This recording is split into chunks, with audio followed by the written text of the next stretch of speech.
Attorney. This will probably be our final press conference, barring until the matter is closed. I will not be discussing the evidence in the case, the investigation, or the specific details of charging decisions at this time. Today, the court formally apprised the offender in this case of the charges he is facing. He is facing 21 counts of first-degree murder. If he is convicted of murdering any 2 people, he will face natural life without the possibility of parole. Any sentence on the charge of murder is served under Illinois law at 100%. He was also arraigned on counts 22 through 69, which were attempt first-degree murder. If the allegation of great bodily harm is proven, then those 22 through 69 charges, I think that would be 48 charges, would carry up to natural life. 48 individual victims were named in the indictments. In addition to that, 48 counts of aggravated battery with a firearm were also charged, and those are at 6 to 30 years at 85%. I want to thank the entire Lake County State's Attorney's Office for its tireless work in this case so far. I want to continue to thank law enforcement for their work in this case. I want to give a special thank you to the victim specialists and our Chief of Victim Services in the Lake County State's Attorney's Office for their tireless work, their round-the-clock work to shepherd individuals through the legal process. The next court date will be November 1st. I will take a few questions, but I have to emphasize I will not be discussing the evidence in the case, the charging decisions, or the status of the investigation. Should we make anything about the fact that they're not requesting a trial at this time? They did not request a trial. I would refer you to ask them as to why they did that. We certainly want them to have time to look at the evidence. Whether you actually expect this to go to trial? No comment on that. Mr. State's Attorney, could you explain how there were reports that he said when he was arrested that he committed that he did something? No comment. I can't comment on that. Are you still speaking regularly with U.S. Attorney John Lausch? Yes. Any update on whether there might be any federal charges or insight into that? I do not have an update. I would refer you to him. Right after the shooting. Any more charges? After the shooting, there was 830 crisis counselors descending on Highland Park. And my question is, now we've been having shootings here in Lake County. Why haven't we had any crisis counselors come to Waukegan or North Chicago, Waukegan? The question that Mr. McLemore asked, for those of you who didn't hear, was about the number of counselors who came to the Highland Park area as opposed to the ongoing gun violence that is occurring in Waukegan, North Chicago, Zion, other parts of Lake County. Mr. McLemore, I don't know the number of counselors, but I take your question to be, why were there so many counselors sent here?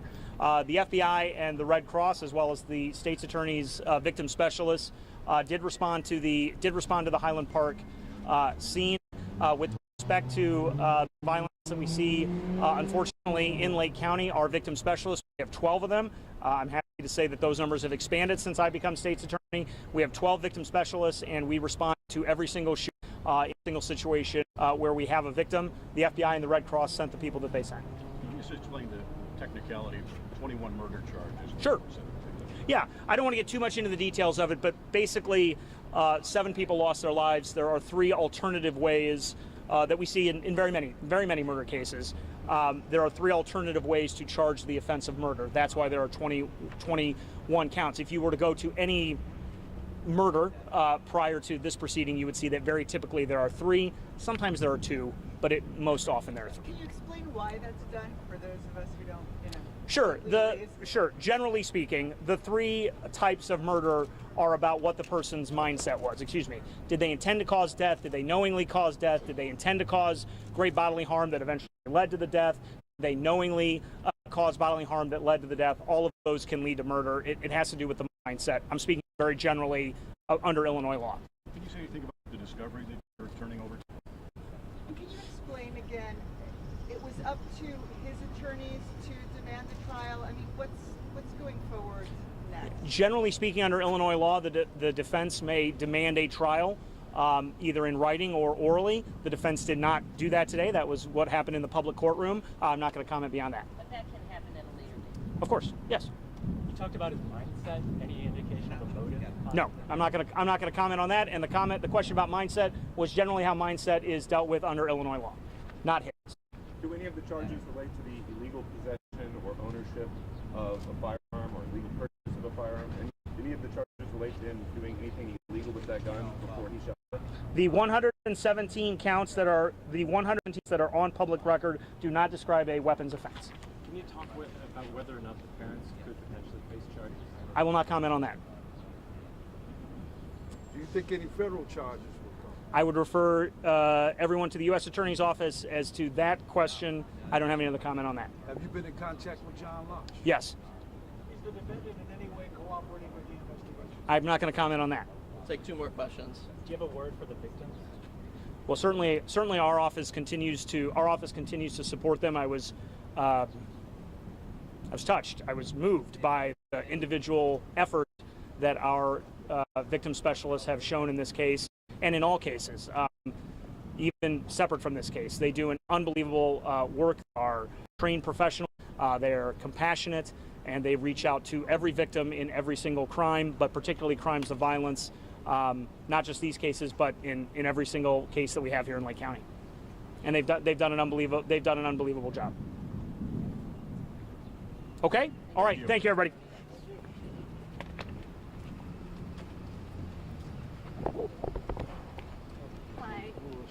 Clyde, coming over to say hi to you. How are you doing? All right. You know, You're feeding that back, right?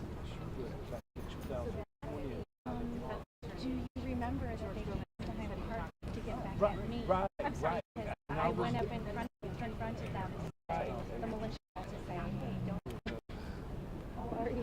I'm doing all right. I remember that's the day I met you. Yeah, that's when I was there. No. I get what you're throwing down, and I'm right there with you. Yeah. This one is on the stage. Yep, that's right. And your last name is check. Yeah, with an E. Right. Is everyone I ready? am. We're friends on Facebook. Oh, we are. Morning. Yeah, George Gomez, Gomez. George is George. And can you tell us who exactly you're representing, please? We represent Denise and Bob. That is the parents of the defendant. I know they were in court today. Can you tell us, did they have an opportunity to speak with their son? Did their son speak with them? Obviously, they didn't have the opportunity to speak with the son today, but my understanding is that the mother had a slight conversation over the phone with the defendant. Would you disclose the nature of that? I can't disclose what she said to her son. Tell us why they wanted to be here today. They wanted to show their support for their son. Obviously, at the end of the day, Bobby Cremo III is still the son of my clients. They're supportive of as much as possible of what is occurring. I mean, obviously, they're still devastated by what had occurred on July 4th. However, it is their son, and they're trying to support Bobby Cremo III as much as possible. Do you have any comment on, I know one of the things that was much discussed ago was that his father signed off on a FOID card, and that enabled him to buy weapons. You have to be a little bit more specific in regards to that. What do you mean? What do I mean? Yeah, I mean, what do you mean? That Bobby Cremos III, that Bobby's father signed off on, allowed his son to get a FOID card, which then allowed his son to purchase weapons legally. Correct. There's a lot of concern over the fact that he did this when his son was underage, considering his son had documented past mental health issues. Do you have any comment on that and whether that was the appropriate thing to do? Is that something he now regrets, and should he face charges for that? Well, I think the first thing is that Bob Cremo Jr. should not be facing charges for sponsoring the FOID application. At the end of the day, what the father did was to sign the consent for Bobby Cremo Jr. the third go through the process of acquiring. So he had to do a bunch of background checks. My understanding is that part of that process, one of the police reports that considered him, I forget that term, but they had that in their possession, and they still provided him the approval for that void. He was 21 at the time that this had occurred, so I don't believe that there should be any type of criminal charges against the father for that. But is he concerned that charges could be brought, even though you clearly don't think they should? No, he isn't concerned. We've spoken to local, state, and federal authorities already. We've cooperated as much as possible. We have gone through various meetings. We are still cooperating with authorities at the moment to see if there's any way that we can cooperate with this. I think at the family, at the end of the day, wants to help the community heal, but also have their privacy remain intact. Are you a criminal defense attorney? What kind of case do you normally do? I am. I have a criminal defense firm here in Libertyville. This is the type of cases that I do. If he got sued in a civil way, your clients, would you also represent them in a civil manner? That is yet to be disclosed at the moment. I know that we're still actively investigating that, but the family will take that decision when it comes. Mr. Gomez? What do the parents want to say to the community, especially in light of all the questions that came up afterwards about the son's behavior, things the son did and said, weapons that were taken? A lot of people are saying they should have known better. In hindsight, they deeply regret they deeply regret the actions that their son had taken. Obviously, they're still devastated. They're part of the community. They're part of the Highland Park community. They're also heartbroken by by all those that have been affected by this tragic event. So they're here to express, their sorrows want to make sure that everyone is safe, and apologize to any of the families that have been affected by it.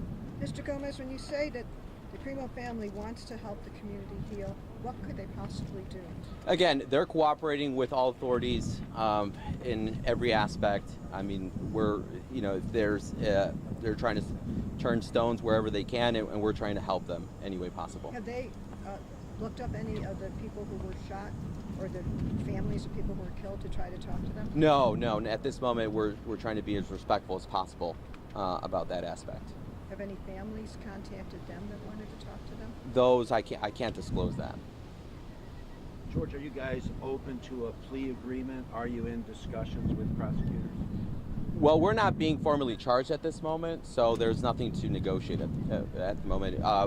We don't have too much contact with the attorneys for the son.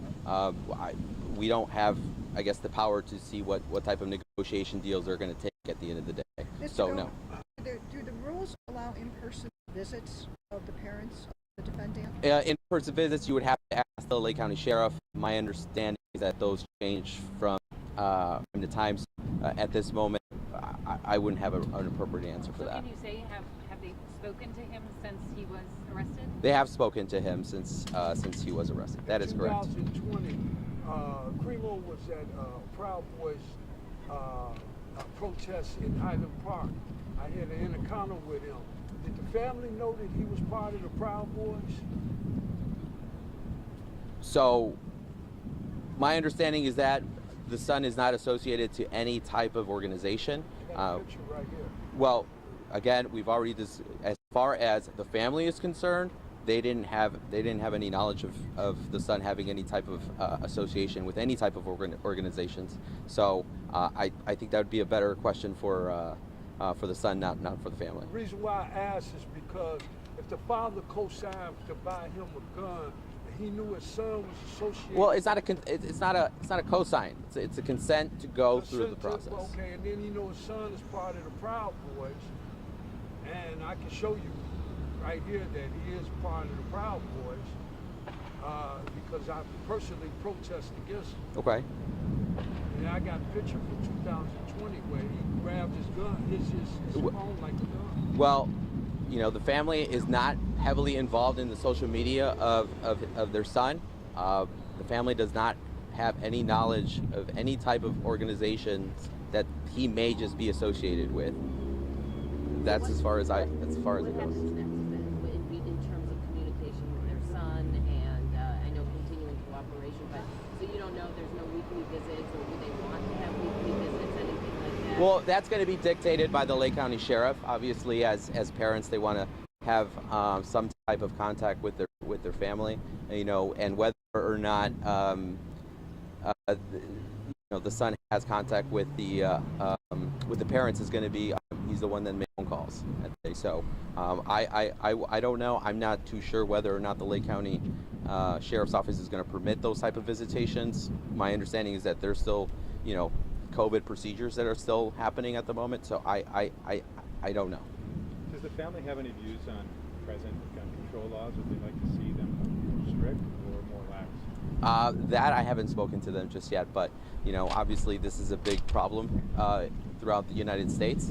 I think that their general impressions about after this had occurred is that gun laws should be stricter. Did they mention they had any indications that something like this could happen, that he had a tendency to become dangerous? No, they had no indications whatsoever that their son was even capable of doing such horrific actions. Do you know at the time of on July 4th, was the defendant employed in any job that you could tell us about? My understanding is that he was not employed at the time.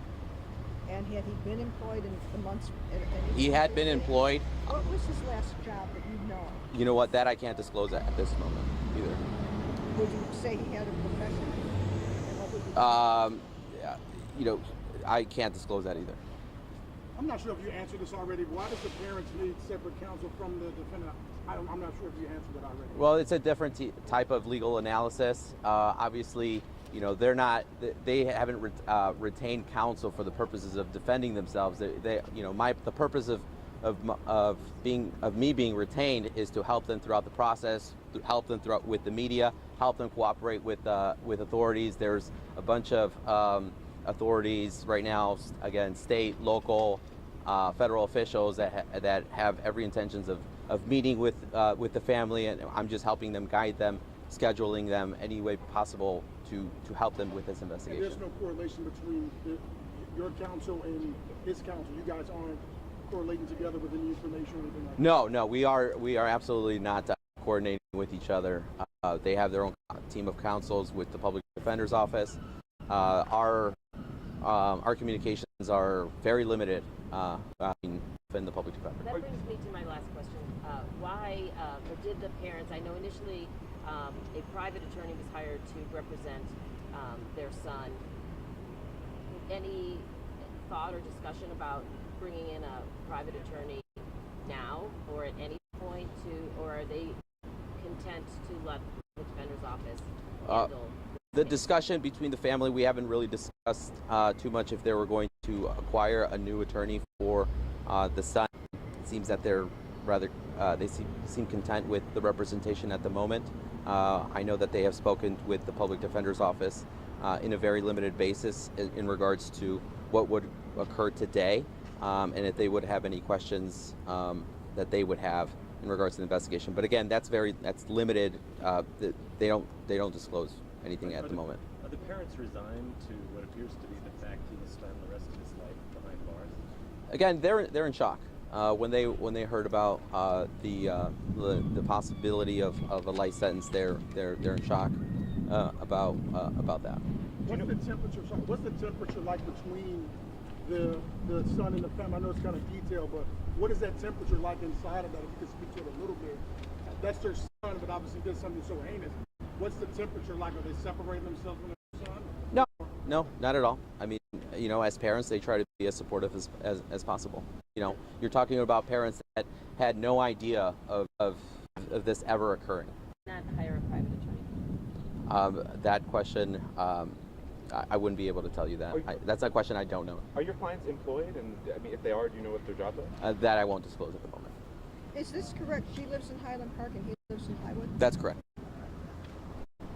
He lives where? Highwood. In Highwood. He's in Highwood. Robert Jr., right, lives in Highwood, correct. And the father lives in Highwood? Or no? Well, where does the father? Robert Jr., I know. So we call Bobby, and then there's job. So Mr. the father lives in Highwood. Mother, is her last name still Primo? No, What is it? Piscina. Piscina. Christina? Yeah, Can I show you something? I'll have to go through my phone on that one. Okay, and the residence of the defendant at the time on July 4th was Highwood? Correct. So they're not together, but you represent them both. Correct. Have you heard anything about an insanity plea, anything to that nature? That's something that maybe. Again, the defense, the strategy of the public defenders hasn't been disclosed at all to us at all. That's something that you would have to ask them. So we're paying for his defense too, because he's getting a public defender now, right? You know, everyone is entitled to a defense, and you know the judge signed that. You know, about it. Is this him? I can't even see that.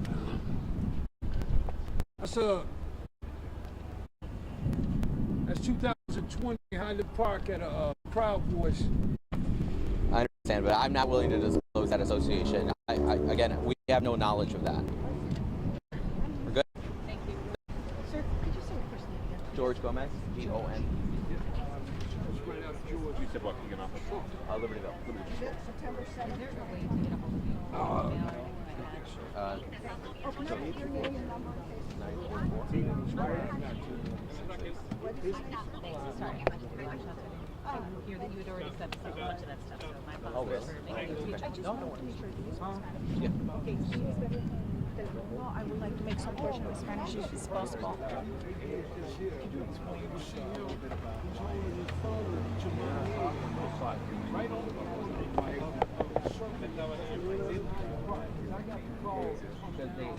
usually the procedure here in Lake County